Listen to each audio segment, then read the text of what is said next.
Bob Stoops did a great job at Oklahoma. His legacy is going to be argued in terms of the Oklahoma fan base and more logical people that understand how difficult it is to win national championships, and that there's an intangible quality, especially in the BCS and the poll era, to national championships.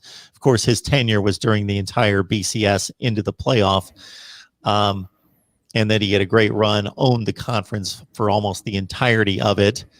But Lincoln Riley comes in, and he's getting the team to conference championships repeatedly again, and to a couple playoff appearances.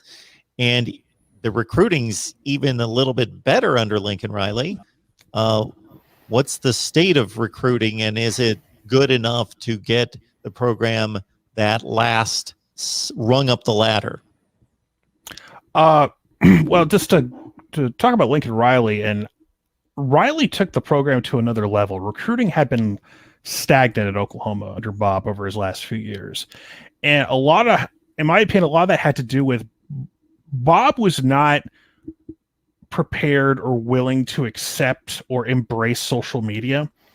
And in this day and age, if you don't embrace social media or you're not willing to be a part of it, then you're dead in the water. Like, you have to embrace Twitter, Instagram. You have to get into that stuff, because that's how you talk. That's how you talk to your recruits. That's all they're on nowadays. Like, if you're not on social media, like recruits will say, I'm going to drop my top 5 today. I'm going to announce on Twitter. I'm going to drop a video. It's like, that's what they do nowadays. And Lincoln Riley was able to, he was quote unquote young enough and hip enough to connect with the modern day recruits. And, you know, on the offensive side of the football, he's been knocking out of the park. He is in contention for the top quarterback in the country almost every year. Now, he can't get it all the time for obvious reasons, but every other year he's getting a 5-star quarterback. Wide receiver recruiting has been through the roof. You know, Bill Beadbo with offensive line. And, you know, just over the past couple of years, Alex Grinch has started to finally get some of those big time blue chip talents, like those really critical rivals 250 guys. And Oklahoma is slowly starting to get into the hunt of those, you know, top 30, top 50 defensive players. They're not winning every battle yet, obviously, but they're at least in the conversation now. And that's where you got to start. They lost a few battles with Bear Alexander and Tyson Ford on a whim, who was going to commit to OU, just decided to go to Notre Dame last second commit.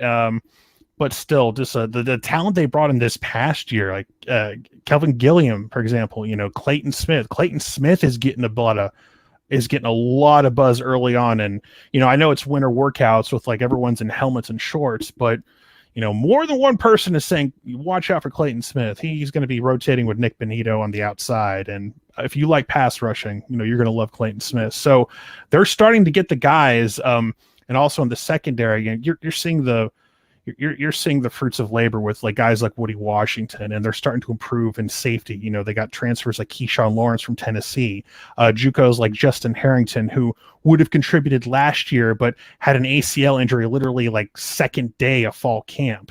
So secondary is getting bigger. Defensive line is nearly 3 deep across the board. Linebackers are starting to get there. So the talent is on campus right now, and they're continuing to bring in more guys. So if you're sick of Oklahoma being in the playoff, I'm sorry to say they're going to be there for quite some time, as long as this staff remains together.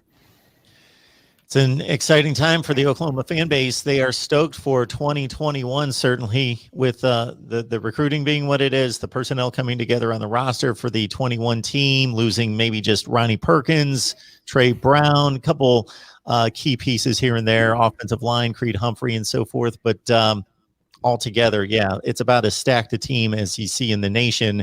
And we got Sean Forster on the line to break down Oklahoma football. You can catch him on his YouTube channel. You see the name right there, Sean Forster, Talking Sooners.